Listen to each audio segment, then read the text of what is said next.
ആകാശവാണി. നമസ്കാരം. പ്രത്യേക വാർത്താ ബുള്ളറ്റിൻ വായിക്കുന്നത് കൃഷ്ണ പ്രകൃതി. അസം, കേരളം, തമിഴ്നാട്, പശ്ചിമ ബംഗാൾ എന്നീ 4 സംസ്ഥാനങ്ങളിലും കേന്ദ്രഭരണ പ്രദേശമായ പുതുച്ചേരിയിലും നടക്കാനിരിക്കുന്ന നിയമസഭാ തിരഞ്ഞെടുപ്പുകൾക്കും 6 സംസ്ഥാനങ്ങളിലെ ഉപതിരഞ്ഞെടുപ്പുകൾക്കും മുന്നോടിയായി ഇലക്ട്രോണിക്, ഡിജിറ്റൽ മാധ്യമങ്ങളിലൂടെയുള്ള രാഷ്ട്രീയ പരസ്യങ്ങൾ നിയന്ത്രിക്കാൻ തിരഞ്ഞെടുപ്പ് കമ്മീഷൻ ഉത്തരവ് പുറപ്പെടുവിച്ചു. ഉത്തരവ് പ്രകാരം എല്ലാ രാഷ്ട്രീയ പാർട്ടികളും സ്ഥാനാർത്ഥികളും വ്യക്തികളും സംഘടനകളും പരസ്യങ്ങൾ പ്രസിദ്ധീകരിക്കുന്നതിന് മുൻപ് മീഡിയ സർട്ടിഫിക്കേഷൻ ആൻഡ് മോണിറ്ററിംഗ് കമ്മിറ്റിയിൽ നിന്ന് അനുമതി വാങ്ങണം. നിയമസഭാ തിരഞ്ഞെടുപ്പിന്റെ ഭാഗമായി media certification and monitoring committee പ്രവർത്തനം ആരംഭിച്ചതായി മുഖ്യ തിരഞ്ഞെടുപ്പ് ഓഫീസർ രത്തൻ യു ഖേൽക്കർ. പൊതു തിരഞ്ഞെടുപ്പുമായി ബന്ധപ്പെട്ട് ദൃശ്യ സമൂഹ മാധ്യമങ്ങളിൽ നൽകുന്ന രാഷ്ട്രീയ പരസ്യങ്ങളുടെ സാക്ഷ്യപ്പെടുത്തൽ, പെയ്ഡ് വാർത്തകളുടെ നിരീക്ഷണം എന്നിവ സംസ്ഥാന തലത്തിൽ അഡീഷണൽ സിഇഒ അധ്യക്ഷനായ 4-അംഗ കമ്മിറ്റി നിർവഹിക്കുമെന്ന് അദ്ദേഹം അറിയിച്ചു. ഏപ്രിൽ 9 വോട്ടെടുപ്പ് നടക്കുന്ന കേരളം, പുതുച്ചേരി, അസം എന്നിവിടങ്ങളിൽ മറ്റന്നാൾ വരെയാണ് പത്രിക സമർപ്പിക്കാനുള്ള സമയപരിധി. 24-നാണ് സൂക്ഷ്മ പരിശോധന. 26 വരെ പത്രിക പിൻവലിക്കാം. വോട്ടെണ്ണൽ മെയ് 4 നടക്കും.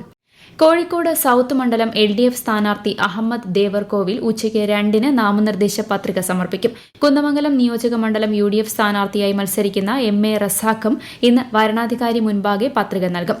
കോഴിക്കോട് നോർത്ത് നിയോജക മണ്ഡലം NDA സ്ഥാനാർത്ഥി നവ്യ ഹരിദാസ് അല്പസമയത്തിനകം പത്രിക സമർപ്പിക്കും.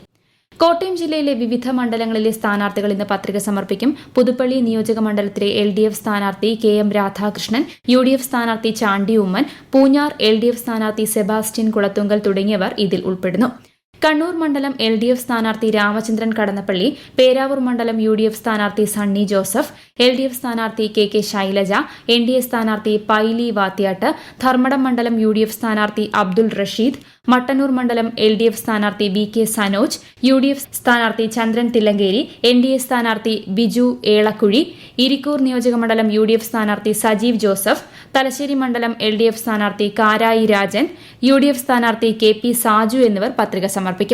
പയ്യന്നൂർ മണ്ഡലം LDF സ്ഥാനാർത്ഥി TK മധുസൂദനൻ, NDA സ്ഥാനാർത്ഥി AP ഗംഗാധരൻ, സ്വതന്ത്ര സ്ഥാനാർത്ഥി V കുഞ്ഞികൃഷ്ണൻ, തളിപ്പറമ്പ് മണ്ഡലത്തിലെ LDF സ്ഥാനാർത്ഥി PK ശ്യാമള, കല്യാശ്ശേരി മണ്ഡലം UDF സ്ഥാനാർത്ഥി കപ്പച്ചേരി രാജീവൻ, LDF സ്ഥാനാർത്ഥി M വിജയൻ, NDA സ്ഥാനാർത്ഥി AV സുനിൽകുമാർ, കൂത്തുപറമ്പ് മണ്ഡലം LDF സ്ഥാനാർത്ഥി PK പ്രവീൺ, NDA സ്ഥാനാർത്ഥി G ഷിജിലാൽ എന്നിവരും ഇന്ന് പത്രിക സമർപ്പിക്കും.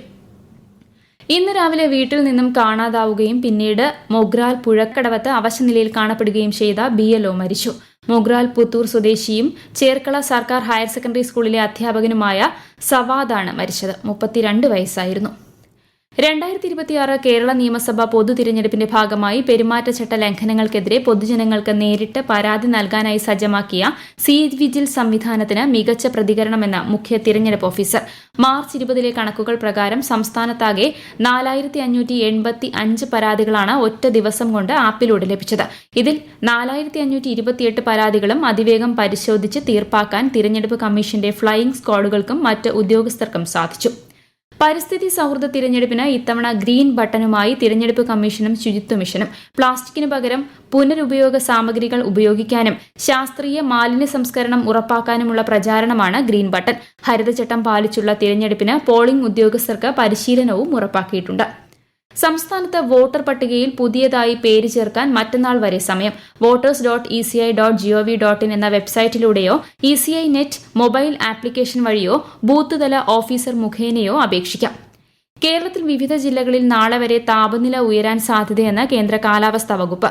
കൊല്ലം, കോട്ടയം, പാലക്കാട് ജില്ലകളിൽ ഉയർന്ന താപനില 37 ഡിഗ്രി സെൽഷ്യസ് വരെയും, തിരുവനന്തപുരം, ആലപ്പുഴ, പത്തനംതിട്ട, എറണാകുളം, തൃശൂർ, മലപ്പുറം, കോഴിക്കോട്, കണ്ണൂർ ജില്ലകളിൽ താപനില 36 ഡിഗ്രി സെൽഷ്യസ് വരെയും ഉയരാൻ സാധ്യതയുള്ളതിനാൽ മഞ്ഞ ജാഗ്രത പ്രഖ്യാപിച്ചു. ഡോക്ടർ വന്ദനാദാസ് കൊല്ലപ്പെട്ട കേസിൽ വിധി ഇന്ന്. കേസിൽ പ്രതി സന്ദീപ് കുറ്റക്കാരനാണെന്ന് കോടതി കണ്ടെത്തിയിരുന്നു. ശിക്ഷാവിധിയിന്മേലുള്ള വാദങ്ങൾ കൊല്ലം അഡീഷണൽ സെഷൻസ് കോടതിയിൽ കഴിഞ്ഞ ദിവസം പൂർത്തിയായി. കേസ് അപൂർവങ്ങളിൽ അപൂർവമായ കുറ്റകൃത്യമായി കണക്കാക്കി വധശിക്ഷ നൽകണമെന്ന് പ്രോസിക്യൂഷൻ ആവശ്യപ്പെട്ടു. ഉത്സവ പൂജകൾക്കായി ശബരിമല ക്ഷേത്രനട നാളെ തുറക്കും. മറ്റന്നാളാണ് കൊടിയേറ്റ്. അന്നേ ദിവസം ഉച്ചപൂജയ്ക്ക് ശേഷം നടക്കുന്ന ഉത്സവ ബലിയും അത്താഴ പൂജ കഴിഞ്ഞുള്ള ശ്രീഭൂത ബലിയുമാണ് പ്രധാന ചടങ്ങുകൾ. 31-നാണ് പള്ളിവേട്ട. കൊച്ചിൻ പോർട്ട് അതോറിറ്റിയിൽ നിന്നും ഇന്റർനാഷണൽ ഷിപ്പ് റിപ്പയർ ഫെസിലിറ്റേഷനിലേക്കുള്ള ജലസേചന പൈപ്പ് കണക്ഷന്റെ ഭാഗമായി നാളെ ഓൾഡ് ഹാർബർ പാലം അടച്ചിടും. രാവിലെ 8 മുതൽ വൈകിട്ട് 6 വരെ പാലം വഴിയുള്ള ഗതാഗതവും നിരോധിച്ചിട്ടുണ്ട്. പ്രത്യേക വാർത്താ ബുള്ളറ്റിൻ കഴിഞ്ഞു. അടുത്ത വാർത്താ പ്രക്ഷേപണം ഉച്ചയ്ക്ക് 12:30.